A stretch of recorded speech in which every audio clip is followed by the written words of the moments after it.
AITA for having another man fix the things in my house after my husband refused. I, 26F, have been married to my husband, 28M, for 4 years. When we first got together, he was everything I thought I wanted in a partner. Smart, funny, hardworking, and incredibly handy around the house. Seriously, he could fix almost anything, and I love that about him. I grew up in a household where my dad wasn't exactly Mr. Fix-It, so having someone who could take care of that side of things felt like a dream. But as time has gone on, something has shifted. I'm not sure if it's the stress of work, life, or just falling into bad habits, but my husband has started letting things slide. It's like he's always too busy to help around the house or tackle projects. And let me be clear, I do a lot. I manage the cooking, cleaning, grocery shopping, scheduling, you name it. I'm not saying he doesn't do anything, but when it comes to maintaining our home, the division of labor is very lopsided. Now for the actual issue.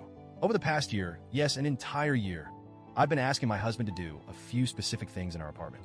First, we needed to replace our ancient refrigerator. It was loud, inefficient, and barely keeping our food cold. My sister generously gifted me a beautiful Smeg refrigerator for my birthday last year, but it's been sitting in the corner, still in its packaging, because my husband never got around to swapping it out. Second, I've been wanting to set up a small dance area in our apartment. Dancing is my passion and my primary form of exercise. It's not just about staying fit, it's my therapy, my joy, my escape. I asked my husband to install a ballet bar, a pole, and a mirror so I could practice at home. He said he'd do it, but every time I brought it up, there was another excuse. I'll get to it next weekend, or I don't have the right tools right now, or do we really need to drill holes in the walls for this? At first, I was patient. I get it, life gets busy. But as the weeks turned into months, my patience wore thin. It felt like he didn't take my needs seriously or care about how much this meant to me. I even tried to compromise by offering to help or hiring someone to do it, but he shot those ideas down too. Why waste money when I can do it myself, he'd say, but he wasn't doing it. Finally, a few weeks ago, I hit my breaking point. I decided to take matters into my own hands. Our apartment complex has a maintenance team, so I figured I'd start there. I knew they technically only handle repairs, but I thought maybe they could help with the fridge.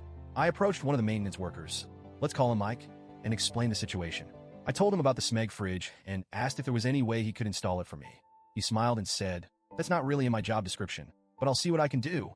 Honestly, I nearly cried from relief. Mike came over the next day while my husband was at work. He not only swapped out the old fridge, but also organized everything inside the new one. I was so grateful I could have hugged him, but I settled for a heartfelt thank you instead. Before he left, he handed me his number and said, "If you ever need anything else, just let me know. No need to go through the online ticket system." At the time, I thought he was just being nice. I didn't think anything of it. A week later, I decided to text Mike again. I asked if he could help with the ballet bar, pole, and mirror. I told him the truth. I'd been waiting for my husband to do it for a year, but it just wasn't happening. Mike replied almost instantly, "Sure thing. I'll be there in 5 minutes." True to his word, Mike showed up with his toolbox and got to work. He was efficient and meticulous, making sure everything was secure and level. He even cleaned up the dust and debris afterward. I tried to tip him, but he refused. "No need for that," he said with a smile. "I'm happy to help." I felt such a wave of relief and gratitude. Finally, I had the space I'd been dreaming of, and I didn't have to beg or nag anyone for it. But then my husband came home. The first thing he noticed was the fridge. "When did this happen?" he asked, his tone sharp. I explained that Mike from maintenance had replaced it for me. My husband frowned, but didn't say much, until he walked into the living room and saw the ballet bar, pole, and mirror. He absolutely lost it. "Who the hell did this?" he demanded. When I told him it was Mike, his face turned red with anger. "You had another man in our house? While I wasn't here? Are you serious?" I tried to explain that I'd been waiting for him to do these things for a year and that I didn't see the harm in asking someone else for help. But he wasn't having it. He accused me of disrespecting him and undermining his role as the man of the house. Then, out of nowhere, he said, "You just wanted attention, didn't you? You're trying to get this guy to notice you." I was stunned. I couldn't believe what I was hearing. I told him that was ridiculous and that Mike was just doing his job. But my husband wouldn't let it go. He kept accusing me of being inappropriate, saying it wasn't okay to have another man in the house while he wasn't there.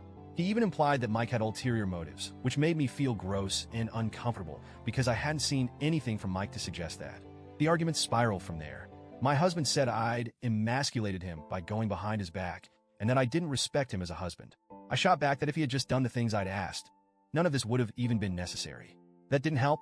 If anything, it made him angrier. Now he's barely speaking to me.